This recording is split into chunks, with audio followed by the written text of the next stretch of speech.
All right, so hello everyone. So welcome to our today's Immune seminar. So it's absolutely my pleasure to welcome our today's speaker, Dr. Chris Brown from Sloan Kettering, New York.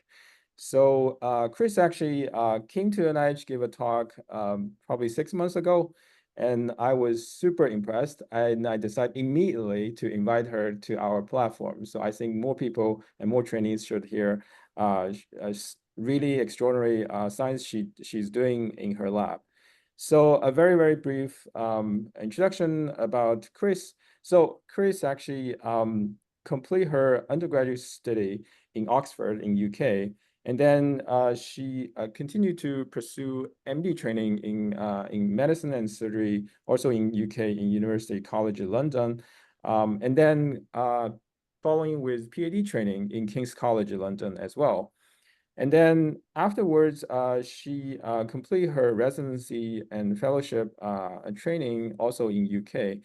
From 2000, I think from 2016, Chris decided to pursue her postdoc training and moved to US in New York in Sloan Kettering, did her postdoc training with Sasha Rudansky.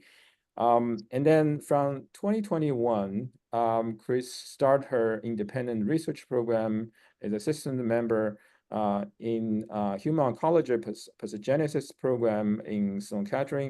At the same time, also she worked as assistant attending in pediatrics, also in the Memorial Sloan Kettering Hospital. So Chris' lab and then the general goal of her lab is to understand the environment cues which shapes immune cell development and determine how perturbations contribute to human autoimmune and inflammatory diseases. So her study mainly focuses on antigen-presenting cells, which play a critical role in shaping the differentiation and function of effector and regulatory T cells. So previously, her lab has already identified a new lineage of tolerogenic antigen-presenting cells, which call, I think, Thetis cells, which can instruct the peripheral regulatory cell differentiation and tolerance to the gut microbiome during the early life, which I think we are going to hear about today. And then her lab is mainly aimed to identify fundamental machineries of immune tolerance by studying these specialized antigen-presenting Thetis cells. And then in general, her lab's magnetic studies in mice are complemented by parallel investigation of conserved cell type and pathways in human autoimmune disease and cancer. So the main focus in her lab, including a few different aspects, which one is to study how these Thetis cells instruct peripheral Treg differentiation and tolerance to the microbiota, and then also to identify novel these Thetis cells subset and their transcriptional regulators. Last but not least, she's also studying epigenetic regulation of CD4 T cell lineage commitment.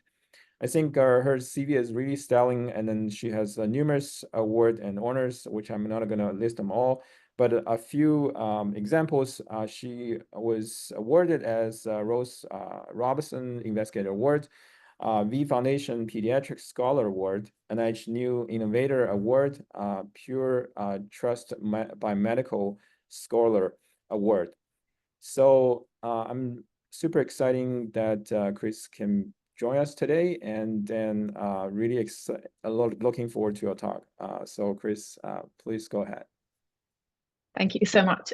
So thank you really for having me, and it's a real pleasure to be part of this very impressive seminar series. So as you mentioned in the introduction, in the lab we work on antigen-presenting cells, and the talk today I'm really going to focus on this new lineage of antigen-presenting cells that we identified and their role in immune tolerance. So in the lab, we're very interested in understanding how the immune system directs both inflammatory responses to pathogens, but also instructs tolerance to harmless antigens such as self or commensal antigens. And this balance between tolerance and inflammation is a particular conundrum within the intestine, because it's here that the immune system establishes tolerance to trillions of commensal microorganisms, as well as dietary antigens. But at the same time, it has to protect those from potential pathogens, which obviously have a lot of antigenic overlap. And we know that these opposing T cell fates are determined by cues that are provided by antigen presenting cells. And over the past few years, we've really moved away from a model where a single antigen presenting cell can perform many different functions in instructing T cell fate, to one where different lineages or subsets of antigen presenting cells determine these different T cell responses. However, the requirement for tolerance is not static over the course of the lifetime of the organism. And so we're particularly interested in this early life period, where after the fetus passes through the birth canal, it's immediately colonized by hundreds of microorganisms, which rapidly expand and diversify. And so we know that this period after birth is a critical window for establishing tolerance to these microbes. And we know that disturbances in the microbial communities in this early life window are associated with onset of disease, particularly atopic disease in humans. And in mice, it's been shown that you'd have increased susceptibility to intestinal inflammation in adulthood.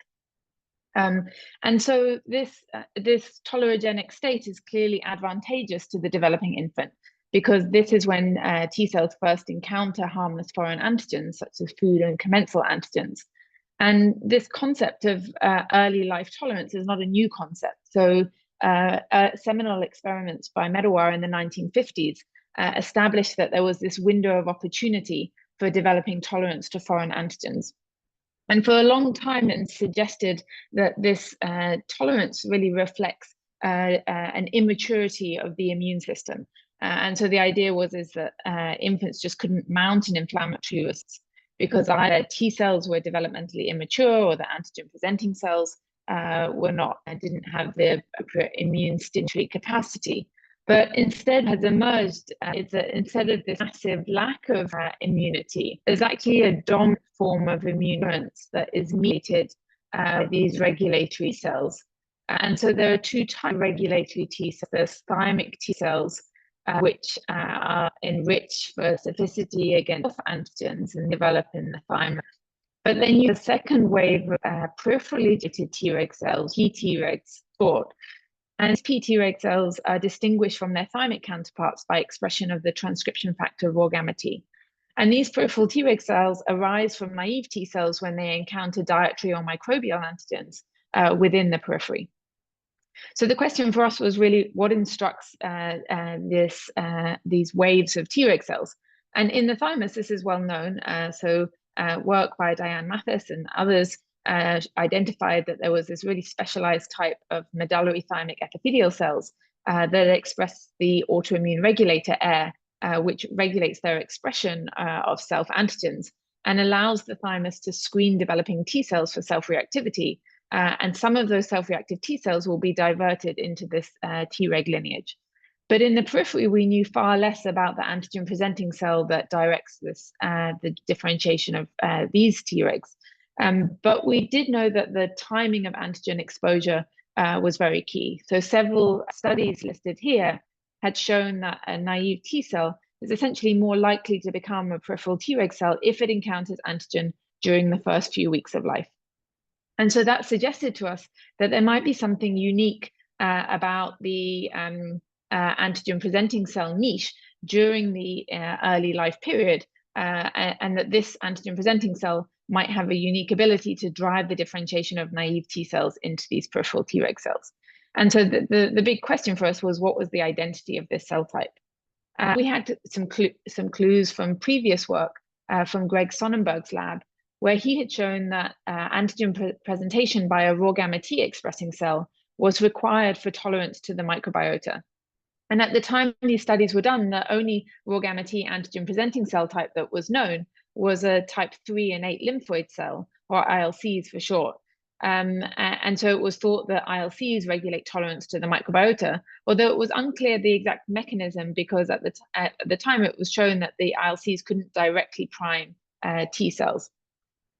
And then, as mentioned, I did my postdoc work in Sasha Rudensky's lab, and we were studying dendritic cell heterogeneity. And during my postdoc, what we identified was that within this major subset of DCs, CDC2s, there was actually 2 different cell types. And what we found is that one of these dendritic cell subsets expressed the raw gamma transcript. And so then we started to wonder whether it could be antigen presentation by a dendritic cell that was actually regulating tolerance to the microbiota. And so we went back to the mouse model where you delete MHC class 2 from raw gamma T expressing cells. And what we found, which was sort of really exciting at the time, was that when we looked in the gut lymph nodes or in the intestinal lamina propria, we actually had a defect in these raw gamma T expressing Treg cells, which are the peripheral Treg cells I mentioned. And as had been shown previously in this mouse model, if you age the mice, they go on to develop this colitis, which is dependent on the microbiota. And so when I started my lab, one of the big questions that we were working on, following on from this discovery, was really what was the identity of this raw gamma T antigen presenting cell that was responsible for driving the differentiation of raw gamma T expressing P-Treg cells. And so this was work that was continued by a very talented research assistant in the lab, Blossom, and Zakia, who is a computational biologist from Christina Leslie's lab. And what we decided to do was to use this new raw gamma reporter mouse to isolate all raw gamma T MHC2 expressing cells from the gut lymph nodes, which is the site of peripheral Treg induction. But we decided to do this profiling when the mice were 2 weeks of age, because we knew that this was when the peripheral Treg cells were first emerging, and this was really sort of the window for peripheral Treg cell generation. And what was very interesting is that when we profiled these cells both by single-cell RNA and attack sequencing, we could find that in addition to this population of ILC3s, we had this other group of cells that divided into 4 distinct clusters. And these cells had a very unusual transcriptional phenotype. So when we looked at the expression of canonical ILC genes, you can see that these 4 subsets shown here lacked expression of these ILC genes. And instead, they had a mixture of canonical DC genes, such as this marker ZBTB46, as well as FLT3. But they also expressed genes that were typical of epithelial cells, such as ETCAM, and also P63, which is expressed by epithelial stem and progenitor cells. And so at the time, we were a little bit confused about the identity of these cells. And so we turned to the ImGen database so that we could compare the transcriptional phenotype of the cells that we had discovered to all of the immune and stromal cells that had been characterized by the ImGen consortium. And that turned out to be very interesting, because you can see here that these cells shown here in purple had transcriptional overlap with dendritic cells, in particular migratory dendritic cells, which express CCR7. But also, very intriguingly, 2 of the subsets had quite striking overlap with the medullary thymic epithelial cells, which I mentioned at the beginning were these canonical cells that induce thymic Treg cells. And very interestingly, when we looked at expression of AIR, which is sort of the signature nuclear factor for MTEX, we found that 2 of the subsets we had identified expressed AIR, and that's shown here. And so because of the hybrid phenotype of the cells, where they resembled both dendritic cells and medullary thymic epithelial cells, we called them Thetis cells after the Greek shape-shifting goddess. And for the rest of the talk, I just abbreviate this to TCs. And the 4 different subsets that we identified are TC1 to 4. Now, these aren't just a mouse phenomenon. So since this work was published, work from Marco Colonna's lab identified a similar population of raw gamma T expressing cells that had transcriptional overlap with dendritic cells. And they found these cells present in both human intestinal lymphoid tissue, as well as tonsils and nasal mucosa. And very excitingly, they showed that these cells were transcriptionally similar to the cells that we had identified in mice. So one of the questions we wanted to ask at the beginning was, where do these cells come from? And obviously, they expressed raw gamma T, and I showed you that the other raw gamma T antigen presenting cells were ILCs. So we wondered initially whether they were part of the ILC family. So we were looking at genes that distinguished TCs from ILCs. And one of the genes that we were very interested in was this transcription factor, ROR alpha. And ROR alpha is very interesting because it's not only expressed by ILC3s, but it's also expressed by the ILC progenitor. And so we could use a ROR alpha Cre to lineage trace cells that were descended from the ILC progenitor. And using this approach, you can see here that if you look at the ROR gamma T class 2 expressing cells, they subdivide into the ILC3s, which express CXCR6, which was predicted from the transcriptional data, and the CXCR6 negative cells, which are the TCs. And you can see that the ILC3s are labeled with this ROR alpha Cre fate mapping mice. I mean, this isn't really fate mapping in the ILC3s because they obviously express ROR alpha. But in the TCs, you can see that we have very few labeled cells. So this tells us that the TCs are not descended from the ILC progenitor. And that meant that we could use this ROR alpha Cre mouse to delete class 2 of ILC3s. And that gave us the opportunity to actually distinguish the functions of antigen presentation by TCs or ILC3s. And so you can see here that using this approach, we very effectively ablate MHC2 of ILC3s, but the TCs are spared. And when we look at the immune compartment of these mice, it's completely normal. So they have normal numbers and proportions of Treg cells, and in particular, the peripheral Treg cells. And there's no evidence of inflammation, as shown here by the Th17 cells. And histologically, the guts are normal in these mice. And so this told us that amongst the ROR gamma T expressing cells, it was really antigen presentation by TCs, which was required for peripheral Treg generation. So if the cells don't come from ILCs, where do they come from? And obviously, I showed you that they have transcriptional overlap with dendritic cells. So then the next question we wanted to ask was, do they come from the classical DC progenitor? And the DC progenitor expresses CLEC9A. And so we could use this CLEC9A Cre mouse from Caetano Risasusa's lab to lineage trace cells that are descended from this progenitor. And you can see here that we find that the DCs are labeled, but again, we see very little labeling within the TC compartment. And so our current working model is that TCs arise from a progenitor that's distinct from ILCs and dendritic cells. But at this time point, I can't tell you exactly what that cell type is, but that's work that's ongoing in the lab, is to really try and identify the cell that gives rise to these 4 different subsets. So our study was published in parallel with 2 other studies, one from Dan Littman's lab and one from Greg Sonnenberg. We had antigen presentation by ROR gamma T expressing cell was required for peripheral Treg generation. And we had all used single cell genomic approaches to characterize these ROR gamma T expressing cells. But we had found different numbers or subsets of cells and had named them different things. And so one of the questions I always get asked, well, how do these cell types relate to each other? And are we all talking about the same cells or different cell types? And so after this work was published, one of the nice things that we could do is we could go back to the published data and actually examine all of these data sets in parallel to see how the cells aligned with one another. And so what we did is we took the 3 data sets and we extracted from each sequencing data set the cells that express both ROR gamma T and MHC class 2. And that's just shown here, circled here. And you can see that in the different studies, we have different numbers of clusters, which are just shown here by the coloring. And when we integrated these different data sets, this is the UMAP for the combined data set. And in here, I'm in the top left-hand corner, the cells are colored by the cell types that we had identified. So I'm just showing you the 4 different TC subsets, as well as these ILC3s. Now you can see that in the other data sets, the common feature is that all of the cells have this cluster of ROR gamma T air-expressing cells shown in blue, which maps to TC1. And then in the other data sets, there's always a second cluster of cells, which was either called extrathymic air-expressing cells type 2 or JC2s. And these cells actually turn out to be a mixture of TC2s, 3s, and 4. And so we think what happened is that the sparsity of the cells may have prevented them from clustering into these distinct cell types. And that may have something to do with the age at which the mice were profiled. And I'll come on to that later in the talk. But we had really focused in this early life period at 2 weeks of age. whereas in the other studies, the cells were profiled either from adult mice or mice that were 4 weeks of age. And that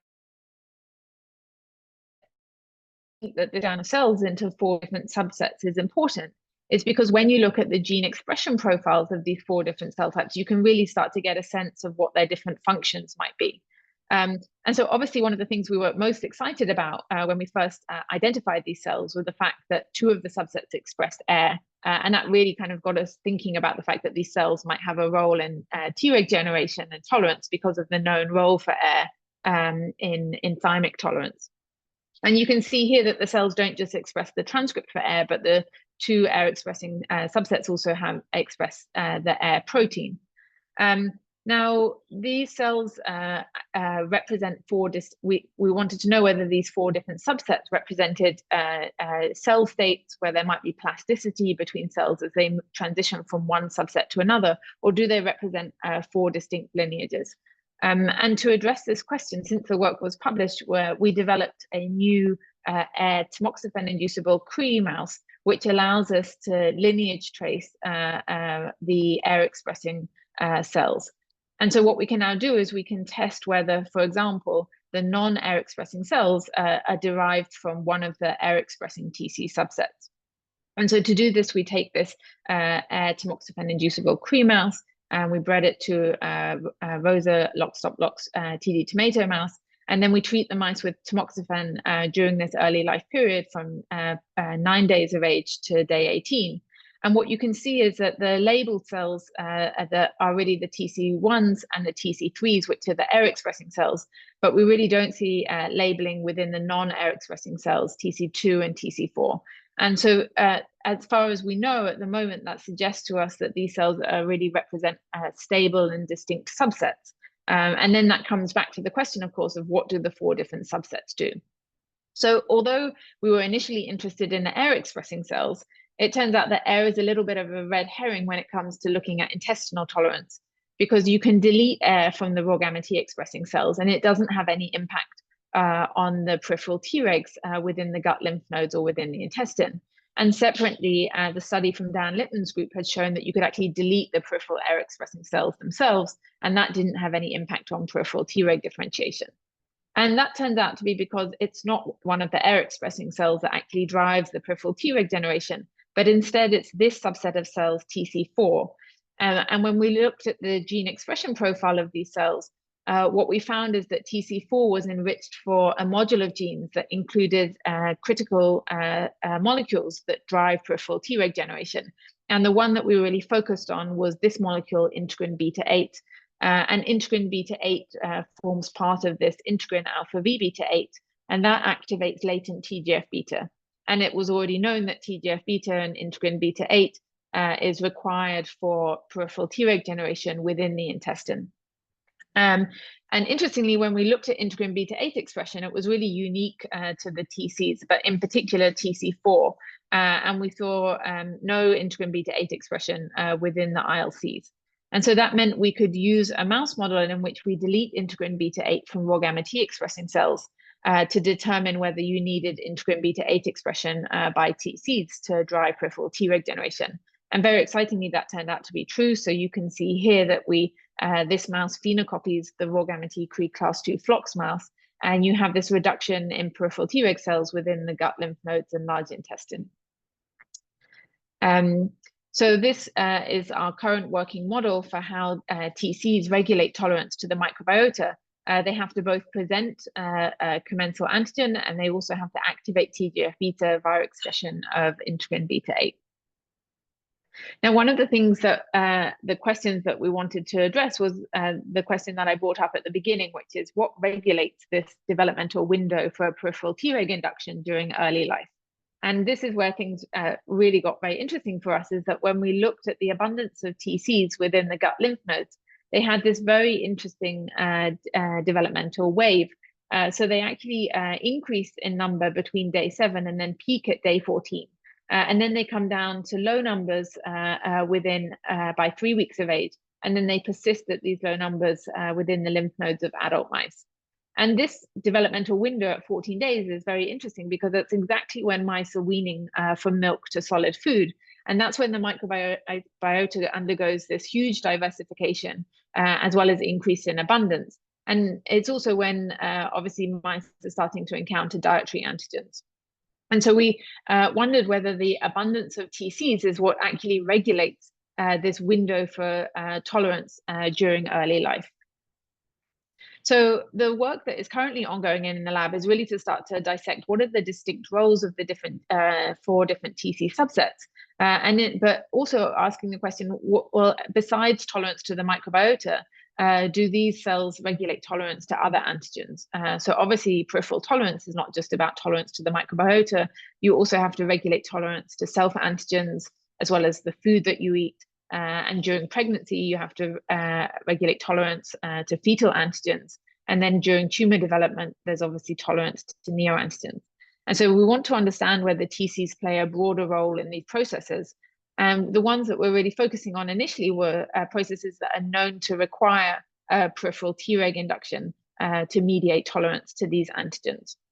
And so of these, the ones that I'm going to talk about today is the role of TCs in regulating tolerance to dietary antigens. And we were particularly interested in this because of the developmental window for TCs. And as I mentioned, the TCs peak just as mice are weaning from milk to solid food, suggesting that they might play a role in regulating tolerance to the dietary antigens that the mouse is exposed to during this period. And actually, the evidence for this window of opportunity for peripheral tolerance the best data for this actually comes from human studies studying the role or sort of studying the window for tolerance in food allergy. And so this was really a seminal study that was published when I was doing my PhD at King's College by a neighboring group. And what they had observed was that in the UK, where the government advice had been to avoid exposure to peanut during early life, they had noticed that the incidence of food allergy had actually increased and was much higher, for example, than children in Israel, who interestingly are exposed to peanut early age because of a snack called bombas, which infants eat, which contains peanuts. Wondered whether actually exposure to peanut allergen during early life might actually be protective against food allergy. And so what they did is they designed a study where infants were either randomized to early introduction of peanut from 4 months of age or peanut avoidance. And you can see here that the outcome of that is very striking. So in the avoidant, in those infants that consumed peanuts in early life, you had this striking reduction in peanut allergy, both in low risk and high risk individuals. And so this kind of told you 2 things, which is one, there's a window of opportunity for developing tolerance to antigens. And that suggested that maybe the TCs, which as I've shown you are also present in humans, may be playing a role in this. And so this was a question that Yolanda and Vanya in the lab set out to address. And so the first question they wanted to know was which antigen presenting cells actually take up food antigens. And so to do this, they gavaged mice with ovalbumin that was fluorescently labeled with Alexaflor 647. And what they did is they gavaged mice at 2 weeks of age, so just as mice are weaning from milk to solid food. So this is the physiological window for food tolerance. And you can see here that what was quite striking was across all of the antigen presenting cells that they looked at in the small intestinal lymph nodes, there was really this antigen uptake by a few cell types. And the 2 most striking cell types were the migratory DC1s, as well as TC4. And then there's also a small amount of DC2s that take up the antigen. So the next question they wanted to ask was, well, is antigen presentation by TCs important for regulating tolerance to ovalbumin?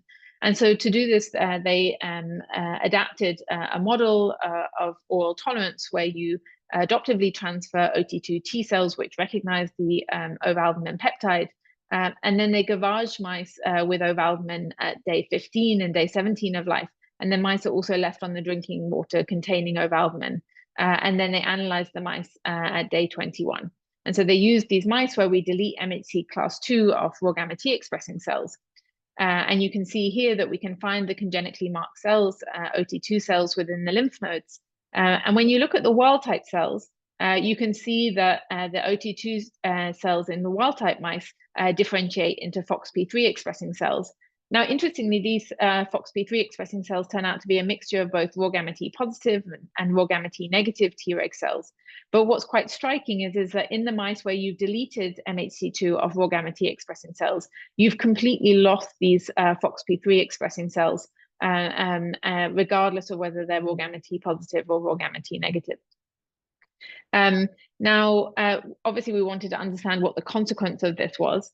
You can see that when in the absence of this peripheral Treg differentiation, the OT2 cells, although they can differentiate into Th17 cells, they have this increased abundance of Th1 cells. And that's in contrast to what happens when you lose tolerance to microbial antigens, where we had previously shown you that you get an increase in Th17 cells. And these mice go on to develop small intestinal inflammation, as shown here on the histology. But of course, we can't distinguish in these mice whether this inflammation represents loss of tolerance to the microbiota or loss of tolerance to food antigens. And so we turned to a model of type 2 inflammation that had previously been established by Daniel Musida's lab. And here what you do is you inject mice with over-conjugated to alum, which drives a type 2 immune response. And then you challenge mice with ovalbumin intranasally. And then you can study the bronchoalveolar lavage fluid, and then also look at the serum for Ig responses against ovalbumin. Now, I'm just going to walk through these graphs. You can see here that in the wild-type mice, it's shown here in these open gray circles that they develop raised eosinophils as well as antibodies against ovalbumin. But in mice that are fed ovalbumin, they actually develop tolerance, and so they have this reduction in eosinophils, and they have this absence of ovalbumin-specific antibodies. But if you delete MHC2 off the raw gamma T expressing cells, now regardless of if you feed these mice ovalbumin, they still have the eosinophilia, and they have raised antibodies against ovalbumin. And so that tells you that you need the antigen presentation on raw gamma T expressing cells, not only for the generation of these ovalbumin specific peripheral Treg cells, but also for the prevention of hypersensitivity. Now, obviously, I've shown you that TCs are not the only raw gamma T antigen presenting cell. We obviously also have ILC3s. So using the same mouse model I mentioned previously, the raw alpha Cre MHC class 2 flox mouse, we can delete MHC2 from the ILC3s. And then in the same model where we try and induce peripheral Tregs in response to ovalbumin, you can see here that we have normal peripheral Treg generation, both by proportions and numbers. So again, confirming that it's really TCs, but not ILC3s that are mediating this peripheral Treg induction within the small intestine. So in our previous study, we had profiled TCs from the gut lymph nodes and really focused on their role in tolerance to the microbiota. But now, having shown that these cells also played a role in tolerance to dietary antigens, we started to think more broadly about whether the phenotypes of TCs would be conserved across different lymph nodes, and whether the mechanism by which they induce peripheral Treg cells would be the same in both the food antigen setting as well as the microbiota antigen setting. And so to address this question, we sorted TCs from lots of different lymph nodes, all of the different gut lymph nodes, as well as non-gut lymph nodes. And then we profiled them by single-cell RNA sequencing. And again, what you can see is we found the same 4 subsets we had identified previously that we could identify on the basis of the signature genes that we had shown. And then we could start, and importantly, what we show again here is that it's really the TC4 subset that expresses this molecule integrin beta-8, which is important for peripheral Treg generation. So now what we can do is, because we had labeled the cells with hashtags according to which lymph node they had been sorted from, we could start to look at the proportions of the different subsets across the different lymph nodes. And this is where it became very interesting. So you can see here that TC4, which is the integrin beta-8 expressing cell type, which is shown here in dark purple, is really enriched within the gut lymph nodes, so the colonic lymph nodes, small intestinal lymph nodes, as well as the hepatic lymph nodes. So all sites of tolerance to either microbiota or food antigens. But interestingly, when you look in non-gut draining lymph nodes, such as skin, salivary, or para-aortic lymph nodes, we have very few TC4. And I'll come on to this later, but this has really sort of got us to thinking about the idea that the intestinal microenvironment might play a key role in regulating the differentiation of these cells and then regulating the tolerogenic environment. So obviously that's just single cell data. This is relative proportions. We wanted to check whether the absolute numbers of these integrin beta-8 expressing TCs were reduced enriched in gut lymph nodes. And so to do this, we used an integrin beta-8 reporter mouse. And you can see here that amongst the TCs, it's this subset, the CD11b expressing TC4s, that express integrin beta-8. And when we look at the numbers of these cells across the different lymph nodes, again, we can recapitulate what we saw in the single cell data, where you have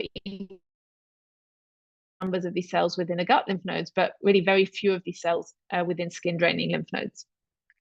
So to again confirm that it's the integrin beta-8 expressing TCs which were important for driving peripheral Treg cells, we went back to the mouse model where we delete integrin beta-8 off raw gamma T expressing cells, and then again use this model of oral tolerance. And what we found is that, again, if you delete integrin beta-8, you lose these Treg cells within the gut lymph nodes and the lamina propria. Obviously, there are other raw gamma T expressing cells that express integrin beta-8, in particular T cells, which will have expressed raw gamma T during their development in the thymus. But if you delete integrin beta-8 from T cells using the CD4 Cre, we don't see any impact on the peripheral Treg generation. So we think that the abundance of TCs now controls tolerance not only to microbiota antigens, but also dietary antigens. But one of the nice things about the dietary antigen model is that we could now actually start to test what would happen if you encountered your antigen at different time points in your lifespan. And so one of the questions we were always really interested in is, well, what would happen if you encountered a new dietary antigen or microbiota antigen outside of this window where TCs are kind of very abundant within the lymph nodes when you have low numbers, for example, after 3 weeks of age.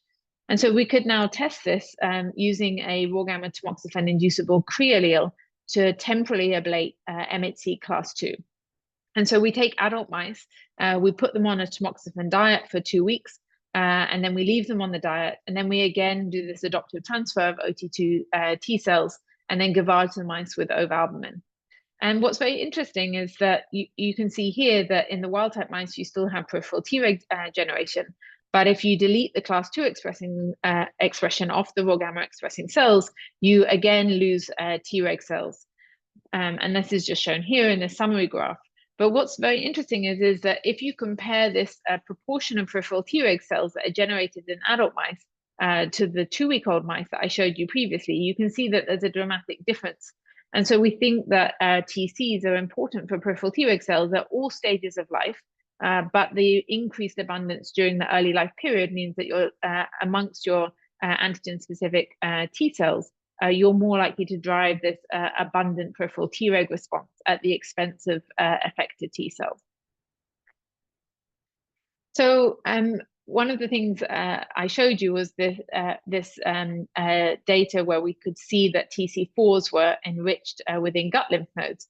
And not only had we shown that TC4s were enriched within gut lymph nodes, we had also shown that overall TCs were numerically more abundant within gut lymph nodes compared to skin draining lymph nodes.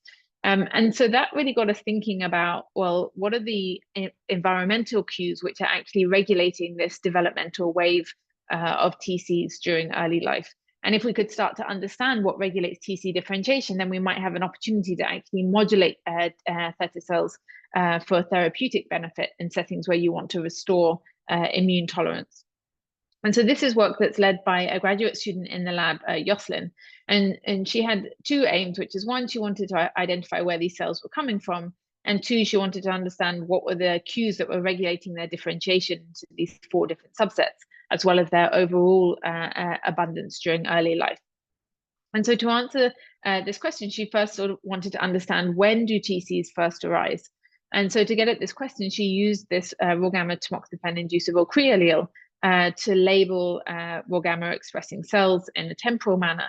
And so she first injected mice at embryonic day 14, and then analyzed the gut lymph nodes at day 10 when TCs are emerging. And interestingly, what she found is that if you look at the labeled cells, she could find that there were labeled raw gamete class 2 expressing cells, but they all turned out to be ILC3s, which you can just see here, the CXCR6 expressing cells, but she didn't find any labeled TCs.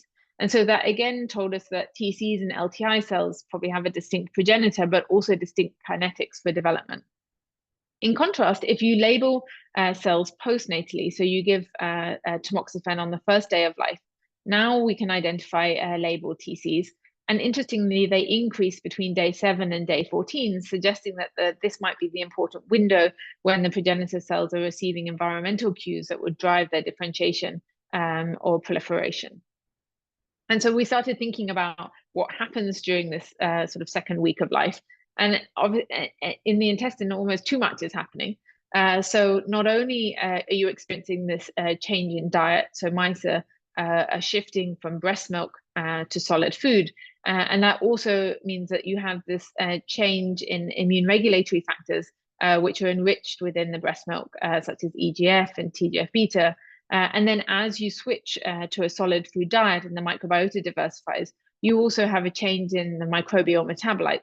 And these are all factors that have been shown to influence immune cell differentiation. And so we're interested in how these cues might also regulate TC differentiation. But at the same time, in mice, in contrast to humans, the lymph nodes are not fully formed at birth. And so there is still lymph node development, which is ongoing. And so we were also interested in whether there might be specific cues in the developing lymph node that might regulate TC differentiation.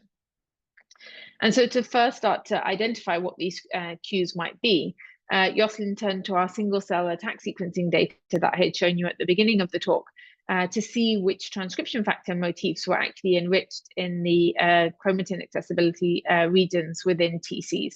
And what we found is that the two of the top motifs map to the NF-kappa-B signaling pathway members, REL and REL-B. And interestingly, that was highlighted another parallel between TCs and MTECs, which was it was already known that the non-canonical NF-kappa-B signaling pathway is important for MTEC differentiation. And in the thymus, there are a number of upstream molecules which can drive NF-kappa-B signaling, which have been shown to be important for MTEC differentiation, including RANK ligand, as well as CD40 ligand and lymphotoxin beta. So Jocelyn went back to the single cell RNA sequencing data to look for expression of these receptors. And what she found was that the TCs express not only the receptor for RANK ligand, but also the receptor for lymphotoxin beta. And so she wanted to address what the role of these molecules were in driving TC differentiation. And so first of all, she wanted to confirm expression of RANK by the TC subsets. And so she used a RANK reporter mouse. And you can see here that using our gating strategy to identify the 4 different TC subsets, she found that RANK was most highly expressed by TC1s. And then there was this sort of gradation of RANK expression down to TC4s, which expressed the lowest amounts. And so she decided to address the role of RANK ligand signaling in TC differentiation using a pharmacological approach to block RANK ligand signaling. And she administers the blocking antibody between day 7 and day 14. And then when she looked at the abundance of the different TC subsets, what was very striking is that we lost the TC1 subset, which can be distinguished by expression of NCAM1. Now, to confirm that this was due to a cell intrinsic role for RANK signaling in raw gamma T expressing cells, she turned to this genetic mouse model where you delete RANK off raw gamma T expressing cells, and again showed that these mice have this loss of TC1s. So then we started thinking, well, which cell type is actually providing the RANK ligand signaling, which could be responsible for this window for TC differentiation? And so to address this, she used the human gut atlas that was published by Sarah Teichmann's lab. And what she found is that in this early life window, in the lymph nodes, there were really 2 cell types that expressed RANK ligand, which was the LTI-like ILC3 cells, as well as the stromal cells, the lymphoid tissue organizer cells. And it was actually the LTO cells that expressed the highest levels of rank ligand. Now, that's interesting because the LTO cells are an interesting population of stromal cells that act in concert with these lymphoid tissue inducer cells to drive lymph node tissue formation. And these cells effectively have these sequential signaling pathways where, through a combination of lymphotoxin beta and rank ligand signaling, they actually drive the recruitment and maturation and proliferation of these lymphoid tissue inducer cells. And this eventually leads to the development of the lymph node and recruitment of other immune cells.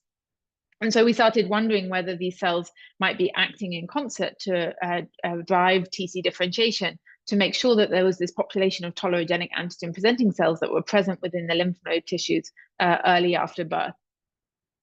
And so to address this, she used different genetic mouse models to delete rank ligand, either off the ILC3s or off the LTO cells. And I'm not going to show you the data for the ILC3s because it was essentially negative. But interestingly, when she deleted rank ligand from the LTO cells using the Twist2 Cre, she found that these mice again have this loss of TC1s.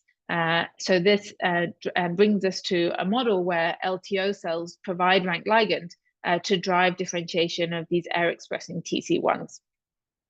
And we think that this may actually provide clues as to why TCs are particularly abundant within gut lymph nodes during early life, because it's been shown that LTO cells are enriched within gut lymph nodes, and also that they are developmentally restricted. So you can see here from the single cell sequencing data of stromal cells that the LTO cells that are present within this cluster here are really enriched in early life, as shown here at day 0 and day 10, but are very rare after 3 weeks of age. So obviously that addresses a role for LTO cells in driving TC1 differentiation.